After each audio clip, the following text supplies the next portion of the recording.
Good afternoon, everybody. Marty Richards here again with Richland Center Tourism on a Wednesday in May, which means, that's right, it's time for Why Do We Call It That? So today I am here at the Joan Woodman Orton McCollum Aquatic Center.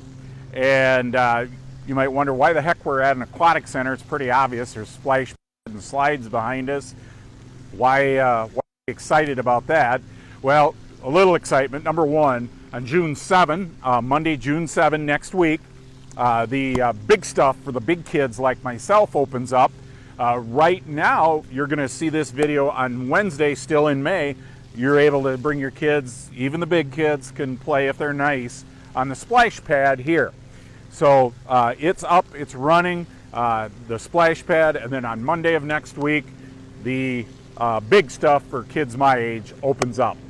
So back to the business at hand. Why do we call it the Joan Woodman Orton McCollum Splash Pad or Aquatic Center?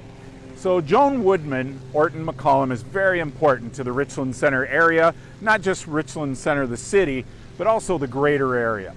Joan was born in 1911 on the northeast side of Richland County on a farm that her parents had basically sketched out of the earth and out of the forest as they basically homesteaded at the turn of the century. Joan was raised on the farm along with her family. There was a sister in the family very important to Joan by the name of Susan. So as Joan is going to school and getting her education in elementary school, she has a little bit of a run-in with one of the teachers there because Joan is left-handed. And one of the teachers makes the comment to her, "Hey Joan, aren't you smart enough to know your right hand from your left?"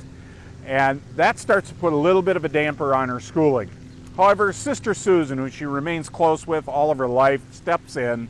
Susan herself, a teacher, and helps then Joan kind of overcome the issue she had with her teachers.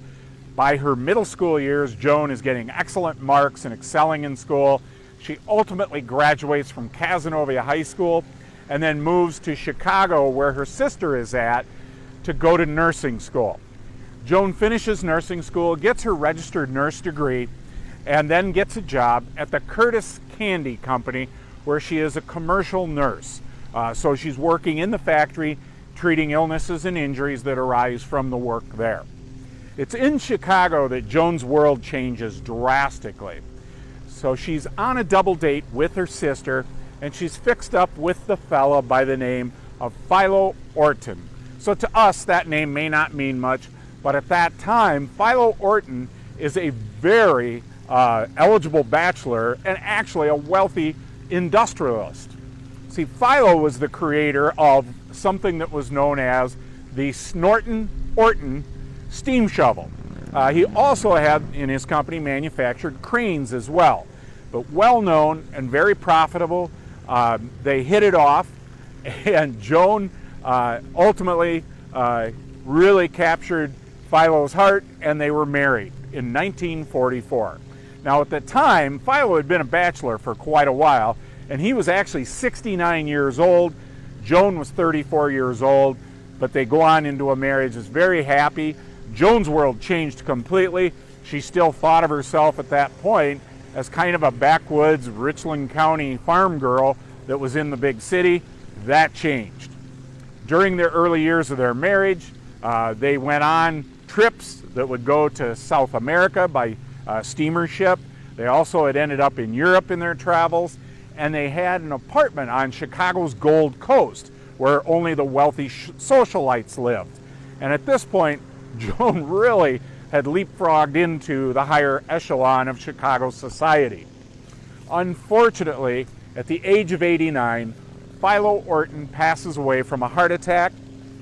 Joan then basically retreats back to the farm in Richland County, where actually her sister Susan had also returned because their parents at this point were elderly. Susan was providing care for the parents, and then Joan joined in on that task as well. So life goes on the farm for a time, and in 1970, Joan meets a dentist, E.C. McCollum, from here in the area. They marry, things look great, they move forward, and unfortunately 6 months after marriage, E.C. McCollum suffers a stroke, and for 13 years afterwards, Joan provides for E.C. McCollum as well. So in 1983, unfortunately, E.C. McCollum succumbs to his injuries from his stroke and passes away. 10 years later, her sister, Susan, passes away as well in 1993. At this point, then it is just the, gotta wait, we always have to wave. At this point in 1993, it is just Joan that is left in the family.